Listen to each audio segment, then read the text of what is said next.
सुक्तिनि जिथु दफा बेखौ मोनफानि उनाव मोनफा मावबोगासिनो दं गासैखौबो खेबसेनो हाजोबा 5 बोसोराव हाजोबा उनाव सरकाराव फैबा मावबावगोन जेनेबा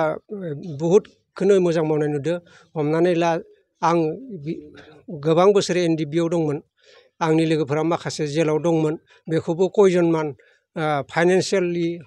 होन अफिस थाबायनायानो होन कर्ट कासारियाव थाबायनायानो होन इउपिपिएलनिफ्राय हेफाजाब होयै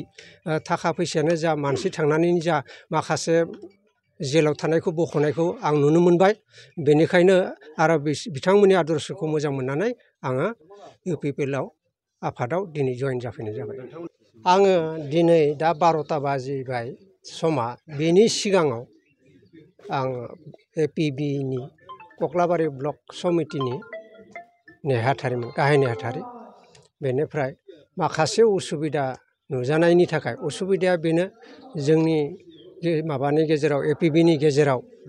बहुद समस्या दं प्रब्लेम दं फारसेखै सापर्टारा बिराद खम ना सापर्टार नागिरनायावनो बहुद सम थांगोन दिन थांगोन बोसोर थांगोन फारसेखै फाइनान्सियेलि बिराद उइक जोबोद उइक बेफोरखौ बुजिनानै मिथिनानै आङो बे इउपिपिएलनि जिथु आदर्श आइडिय'लजि मावनाय बेफोरखौ नुहुरनानै आं इउपिपिएल हानजायाव दिनै जइन जाफैनाय जाबाय आंथ' गोदोनिफ्रायनो नुबाय दं जा सुक्तिनि उनाव सुक्तियावबो एकर्डआवबो इउपिपिएलनिफ्रायनो दङ ओमफ्राय बिथांमोना